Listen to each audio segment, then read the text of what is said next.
सूरत शुआरा आयत 184 औज़ुबिल्लाहिस्समीउल-अलीम मिनश्शैतानिर्रजीम बिस्मिल्लाहिर्रहमानिर्रहीम वत्तकू और डरो अल्लज़ी वो जिसने खलक़कुम तुम्हें तख्लीक किया वल जिबिल्लता और मखलूक अव्वलीना पहली। तो बनाने वाली ज़ात ने तुम्हें भी बनाया और तुमसे पहले वाले लोगों को भी बनाया। अब यहाँ पहले वाले लोगों के बताने का क्या मकसद?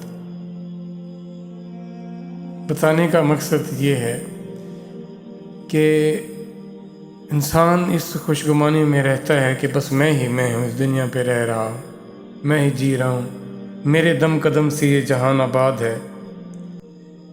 तो तुमसे पहले भी लोग यहाँ रहा करते थे, जिया करते थे, बसा करते थे, उनके भी ऐसी ही ख्वाहिशें हुआ करती थी। वो कहाँ गए? दूसरी बात ये है कि जब फ़िरौन ने ये दावा किया था ना कि मैं ही रब हूँ,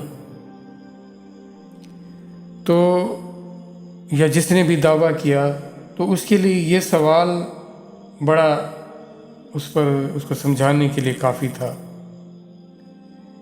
कि तुम तो अब दावेदार हो ना, जो तुमसे पहले हुए वो उसका रब कौन था? जब तुम थे ही नहीं तब कौन था इस जहान को, इस दुनिया को बनाने वाला, इस दुनिया को रिस्क मुयस्सर करने वाला, ज़िंदगी देने वाला कौन था? तो वो ज़ात है। देखें तकवा, कितनी मर्तबा तकवे का तज़किरा हुआ है कुरान में, और उस तकवे को हमने कुछ अहमियत दे रखी है। क्या हम समझते हैं कि तकवा कितना ज़रूरी है? हम तकवे से कैसे भागते हैं? तकवा तो जैसे हमारे लिए है ही नहीं।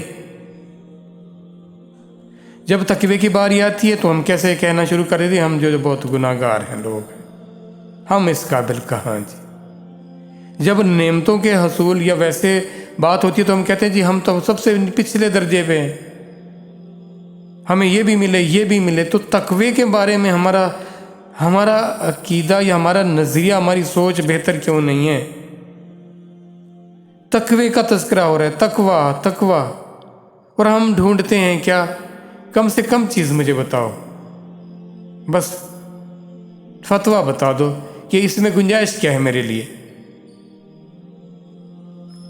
ये ज़ाहिर है अल्लाह आपको उस आला दर्जे की तरफ, उस बेहतरी की तरफ लेके जाना चाह रहे हैं, और हम हैं कि उससे पसो पेश करते फिरते हैं, उसे भागते फिरते हैं। क्या चीज़ है जो मुझे तकवे की तरफ नहीं आने दे रही? वही दुनिया की ख्वाहिशें हैं, ये दुनिया की अहमियत है।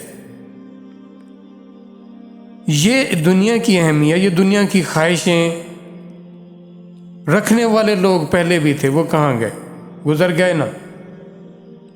वो अपने साथ कितनी दुनिया लेकर गए थे, देखते नहीं हो कि वो उसी तरह दुनिया आबाद है। इसके खजाने देखें जो लोग ज़्यादा या ख़वातीन ख़ास तौर पर सोना या इस तरह के हीरे जवाहरात, ये सारी चीज़ें जो फिज़िकली एग्जिस्ट करती हैं, मरने के बाद किसी के किस काम की? कोई इनको अपने साथ लेकर जा सकता है? अगर लेकर किसी ने साथ कुछ रख भी दिया, किस काम का बताएं? तो इनकी वजह से हम तकवे से दूर हैं। ये तो कोई अक्लमंदी ना हुई, ये तो हमाकत है। जिस चीज ने आपका साथ ही नहीं देना, आप उसके चक्कर में फिर रहे हैं, उसके पीछे भाग रहे हैं, और जो चीज आपको साथ हमेशा का देगी वो अल्लाह से ताल्लुक होगा, और जितना ताल्लुक आला होगा मामला उतना बेहतरीन होगा। اور جتنا جو چیز دیکھیں کمزور ہوگی، تھوڑی ہوگی، اتنی اثر تو اس کا اتنا ہی رہے گا نا۔ تو تقوی کی طرف آئیں۔ آپ کے بچاؤ کی، آپ کا تحفظ تقوی میں ہے۔